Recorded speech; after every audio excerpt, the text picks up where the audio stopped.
Assalamualaikum warahmatullahi wabarakatuh. Kembali lagi dengan saya Ahmad Bustanul Arifin. Untuk kesempatan kali ini saya akan memberikan informasi kepada Bapak Ibu tentang pendaftaran dan seleksi administrasi pendidikan profesi guru PPG dalam jabatan tahun 2022 tahap kedua. Nah, perlu digarisbawahi ini untuk tahap kedua. Surat ini tertanggal 12 April tahun 2022. Nah, isi dari surat ini yaitu sehubungan dengan hal tersebut, format kami sampaikan informasi terkait persiapan, pendaftaran dan seleksi administrasi PPG dalam jabatan tahun 2022 tahap kedua sebagai berikut. Nah, yang pertama Bapak Ibu, data calon peserta berdasarkan hasil pemutaran data Dapodik dengan cut off tanggal 21 Maret tahun 2022. Jadi cut off Dapodik yang diambil yaitu per tanggal 21 Maret tahun 2022. Kemudian calon peserta ini terdiri dari dua kategori. Yang pertama, guru yang diangkat sampai dengan 31 Desember tahun 2015. Kemudian guru yang diangkat mulai tanggal 1 Januari 2016 sampai dengan 1 Januari 2019. Jadi dua kategori ini Bapak Ibu. Kemudian calon peserta wajib melakukan pendaftaran melalui halaman ppg.kemdikbud.go.id menggunakan akun SIM PKB masing-masing. Jadi Bapak Ibu untuk login pada ppg.kemdikbud.go.id ini menggunakan akun SIM PKB masing-masing. Kemudian yang keempat, verifikasi dan validasi dilakukan untuk melihat linearitas antara bidang studi PPG yang dipilih dengan ijazah S1 atau D4 yang dimiliki serta syarat administrasi lainnya. Kemudian Bapak Ibu, persyaratan tata cara pendaftaran, jadwal pendaftaran, jadwal pelaksanaan dan seleksi administrasi PPG dalam jabatan serta daftar linearitas tertera pada lampiran 1 dan lampiran 2. Nah, kita bahas ini pada berikutnya ini Bapak Ibu. Kita langsung saja pada lampirannya. Untuk lampiran 1, di sini lampiran 1 berupa persyaratan dan tata cara pendaftaran seleksi administrasi PPG dalam jabatan tahun 2022. Ini untuk tahap kedua ya Bapak Ibu. Sekali lagi ini untuk tahap kedua. Nah, yang pertama, persyaratan seleksi administrasinya. Persyaratan seleksi administrasi untuk peserta. Nah, yang pertama, persyaratan peserta. Yang pertama, guru di lingkungan Kementerian Pendidikan, Kebudayaan, Riset dan Teknologi yang belum mengikuti program sertifikasi guru. Jadi ini tujuannya adalah bagi yang belum memiliki sertifikat pendidik ya Bapak Ibu. Kalau misalnya Bapak Ibu sudah memiliki sertifikat pendidik, tidak perlu untuk mengikuti persyaratan seleksi administrasi ini. Jadi abaikan saja informasi ini. Kemudian yang B, terdaftar pada data Dapodik Pendidikan Kementerian Kebudayaan, Riset dan Teknologi. Jadi sudah terdaftar pada Dapodik ya Bapak Ibu. Yang mengikuti seleksi administrasi ini pastinya sudah terdaftar pada Dapodik. Kemudian yang C, memiliki NUPTK. Kemudian D, telah diangkat menjadi guru sampai dengan 1 Januari 2019. Ini Bapak Ibu bisa digarisbawahi, diangkat menjadi guru sampai dengan 1 Januari 2019. Kemudian E, memiliki kualifikasi akademik S1 atau D4 yang linier dengan bidang studi PPG yang diikuti. Nah, pada poin E ini Bapak Ibu, antara sertifikat pendidik nantinya, nah yang akan diikuti oleh Bapak Ibu itu harus sesuai dengan ijazah S1-nya agar tidak ada terjadi permasalahan di kemudian hari. Maka Bapak Ibu bisa lihat linearitas untuk sertifikasi dengan bidang studi yang akan diampu oleh Bapak Ibu. Nah, untuk videonya Bapak Ibu bisa lihat pada channel ini atau Bapak Ibu bisa lihat pada link yang ada di atas ini Bapak Ibu. Kemudian yang F, aktif mengajar selama 2 tahun terakhir. jadi aktif mengajar selama 2 tahun terakhir. Kemudian yang G, berusia setinggi-tingginya 58 tahun dihitung sampai dengan 31 Desember tahun 2022. Jadi berusia setinggi-tingginya 58 tahun dihitung sampai dengan 31 Desember tahun 2022 Bapak Ibu. Kemudian H, sehat jasmani dan rohani. Yang I, bebas narkotika, psikotropika, dan zat adiktif lainnya atau nafsa. Yang J, berkelakuan baik. Jadi untuk persyaratan pesertanya Bapak Ibu harus penuhi kriteria berikut ini dari A sampai dengan J. Nah, misalnya Bapak Ibu tidak memenuhi dari persyaratan yang telah ditentukan ini untuk persyaratan administrasi, itu dipastikan kemungkinan tidak akan terpanggil pada seleksi administrasi PPG dalam jabatan ini Bapak Ibu. Nah, kemudian untuk persyaratan berikutnya adalah yang kedua, persyaratan administrasi PPG. Nah, ini yang kedua. Untuk persyaratan administrasinya, A, bagi guru. Nah, ini untuk Bapak guru. Jadi bagi Bapak Ibu guru, persyaratan administrasinya berupa ini. Yang pertama, hasil pindai scan ijazah S1 atau D4 asli atau fotokopi legalisasi perguruan tinggi bagi mahasiswa yang memiliki ijazah 1 dari luar negeri melampirkan surat penyetaraan dari Dirjen Dikti. Nah, bagi Bapak Ibu yang sudah melampirkan yang asli, maka Bapak Ibu tidak perlu melakukan atau melampirkan yang fotokopi. Tapi bagi Bapak Ibu yang belum memiliki atau ijazah yang aslinya itu hilang, maka Bapak Ibu bisa menggunakan fotokopi legalisasi dari perguruan tinggi. Jadi tidak perlu melampirkan keduanya ini Bapak Ibu. Kemudian yang kedua, hasil pindai scan SK pengangkatan pertama sebagai guru asli atau fotokopi legalisasi dari Dinas Pendidikan Profkap Kota. Ketiga, hasil pindai scan SK kenaikan pangkat terakhir bagi guru PNS. Jadi bagi Bapak Ibu guru PNS, SK kenaikan pangkat terakhirnya itu di scan asli atau fotokopi legalisasi atau SK pengangkatan 2 tahun terakhir, yaitu 2020, 2021 dan 2021-2022 bagi guru non PNS. Nah, untuk guru non PNS itu SK pengangkatan 2 tahun terakhir yang diupload di sini Bapak Ibu, asli atau fotokopi legalisasi. Non PNS ini di sini ada 2 Bapak Ibu, yaitu bisa GTT dan juga bisa GTY.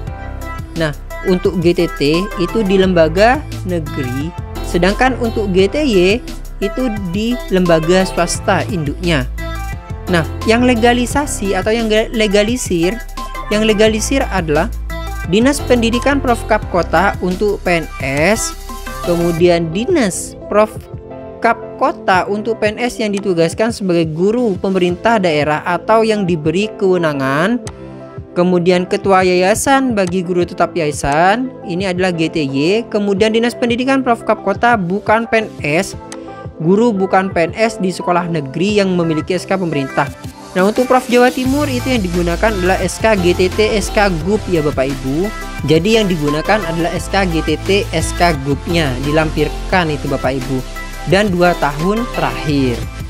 Nah, kemudian yang keempat, hasil pindai scan SK pembagian tugas mengajar 2 tahun terakhir, yaitu tahun ajaran 2020, 2021 dan 2021-2020 asli atau fotokopi legalisir. Nah, kalau misalnya kata-kata atau di sini, maka yang dilampirkan itu jangan dua-duanya Bapak Ibu, tapi salah satunya yang dimiliki.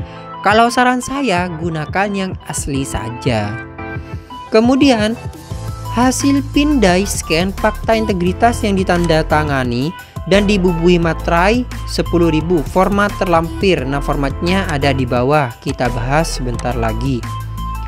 Kemudian Bapak Ibu, di sini yang B untuk guru yang diberi tugas sebagai kepala sekolah. Nah, ini bagi guru yang diberi tugas sebagai KS Bapak Ibu, bisa diperhatikan di sini. Yang diupload hasil pindai, scan ijazah S1 atau D4 asli atau fotokopi legalisasi perguruan tinggi. Bagi mahasiswa yang memiliki ijazah S1 dari luar negeri melampirkan surat penyertaan dari Dirjen Dikti.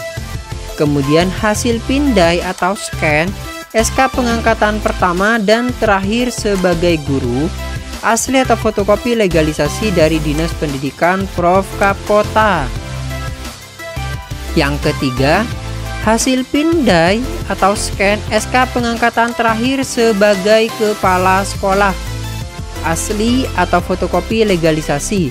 SK tersebut dilegalisasi oleh yaitu Dinas Pendidikan Prof. Kapota untuk PNS, Ketua Yayasan untuk kepala sekolah yang bukan PNS.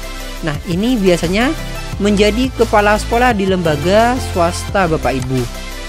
Kemudian, hasil pindai atau scan fakta integritas yang ditandatangani dan dibubuhi materai 10.000, format terlampir. Jadi di sini ada dua perbedaan. Yang pertama yaitu bagi guru. Jadi bagi guru, kemudian yang kedua yang B bagi guru yang diberi tugas tambahan sebagai kepala sekolah. Seperti itu. Kemudian untuk tata cara pendaftarannya. Nah, untuk tata cara pendaftarannya Bapak Ibu perlu diperhatikan di sini. Yang pertama, aplikasi pendaftaran calon seleksi administrasi PPG dalam jabatan tahun 2022 dapat dibuka melalui laman pendaftaran.ppg.kemdikbud.go.id menggunakan akun SIM PKB masing-masing. Bagi Bapak Ibu guru yang lupa untuk username dan password SIM PKB-nya, Bapak Ibu bisa konfirmasi pada ketua komunitas ataupun bisa konfirmasi ke dinas setempat. Jadi bisa konfirmasi kalau Bapak Ibu itu lupa password. Kemudian yang kedua, calon peserta membuka situs tersebut untuk melakukan pendaftaran sebagai calon peserta dengan menggunakan akun SIM PKB masing-masing. Calon peserta mengunggah atau mengupload hasil pindai scan ijazah S1 atau D4. Bagi calon peserta yang terkendala dengan akses internet, pendaftaran dapat dibantu oleh operator sekolah atau operator dinas. Nah, seperti itu. Tapi saya yakin di zaman sekarang untuk akses internet itu sangat mudah sekali. Jadi Bapak Ibu bisa langsung mengeksekusi sendiri atau mengisi langsung di akun Bapak Ibu. Tanpa melalui operator pun Bapak Ibu saya yakin sudah bisa. Kemudian yang ketiga, calon peserta menetapkan bidang studi yang akan diikuti dalam PPG. Ketentuan penetapan program studi PPG adalah linier dengan program studi pada ijazah S1 yang dimiliki. Daftar linearitas program studi PPG pada lampiran kedua. Nah, untuk linearitas di sini saya sudah pernah buatkan sebelumnya Bapak Ibu video tutorialnya. Bapak Ibu bisa lihat pada channel ini atau Bapak Ibu nantinya akan saya masukkan link deskripsi di bawah agar Bapak Ibu bisa mengetahui, mengecek langsung apakah program studi yang Bapak Ibu ampu itu sesuai atau linier dengan yang akan Bapak Ibu pilih untuk program PPG tahap kedua ini Bapak Ibu. Sedangkan untuk yang keempat, calon peserta mengisi nama perguruan tinggi, program studi sesuai dengan ijazah S1 atau D4. Guru dapat memilih bidang studi pada jenjang yang berbeda dengan mata pelajaran yang diampu saat ini. Contohnya seperti ini Bapak Ibu. Calon peserta mengajar di sekolah dasar memiliki S1 atau D4 program studi ekonomi. Maka berdasarkan tabel linearitas, nah yang penting ini Bapak Ibu, sesuai dengan tabel linearitas, calon peserta dapat memilih jenjang SMA dengan bidang studi PPG yaitu ekonomi juga.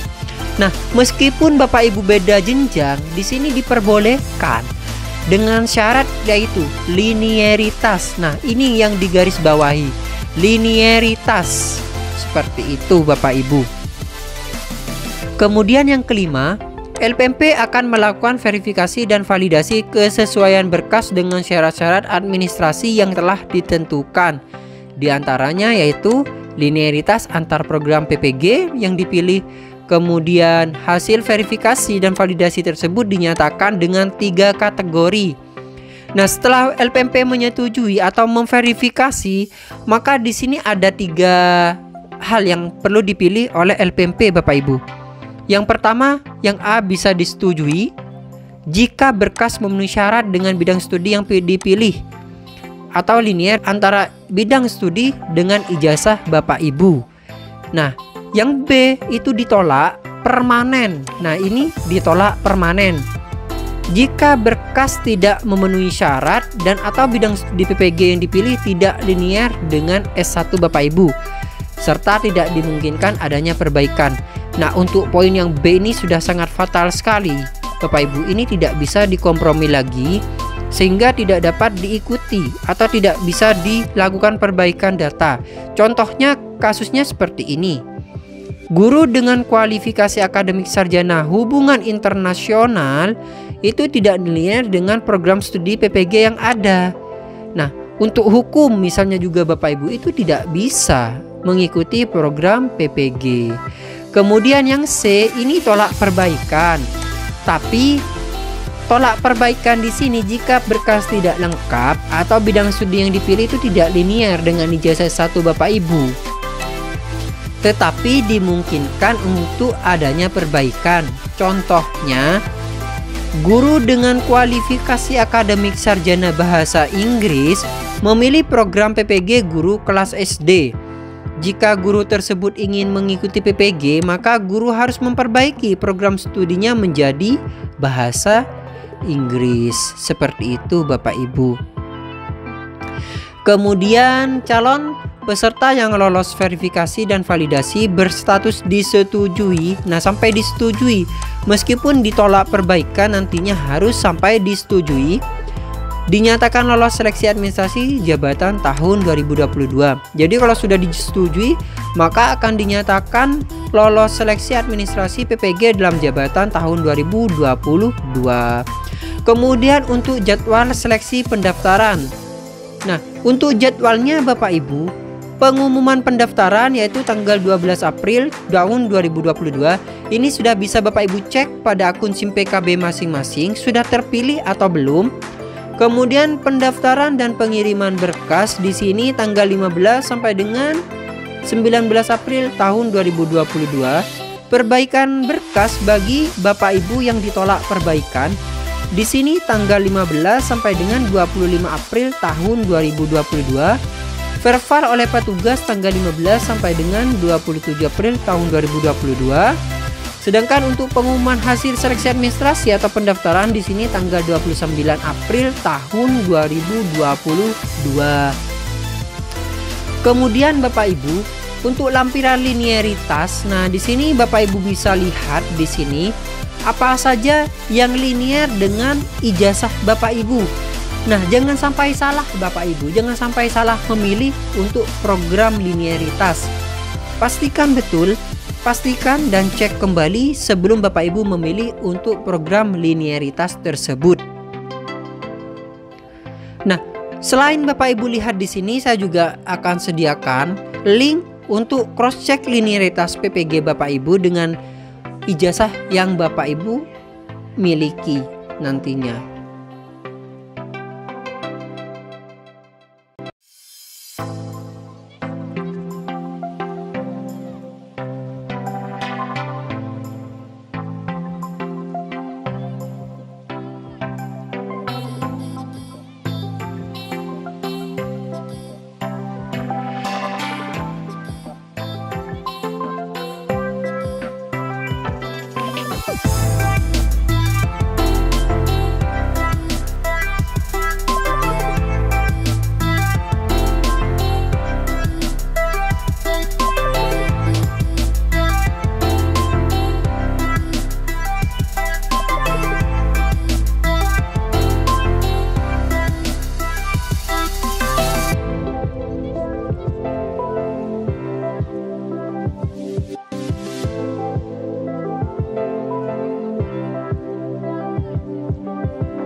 Catatan, untuk bidang kejuruan, linearitas bidang mapel dengan ijazah sertifikasi yang belum tercantum pada tabel di atas akan diverifikasi lebih lanjut Bapak Ibu.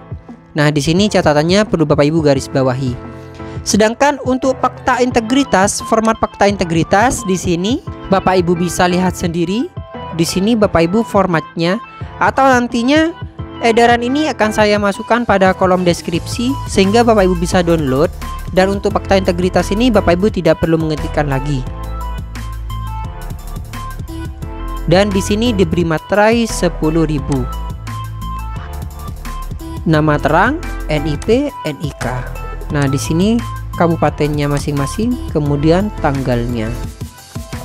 Mungkin cukup sekian informasi kali ini Bapak Ibu. Kurang lebihnya saya mohon maaf. Jangan lupa untuk like, comment, share, dan subscribe channel ini. Serta Bapak Ibu bisa aktifkan notifikasi yang ada pada channel ini. Dan jangan lupa pula Bapak Ibu bisa follow Instagram dan TikTok saya di @abarifin_. Terima kasih sebelumnya. Wassalamualaikum warahmatullahi wabarakatuh.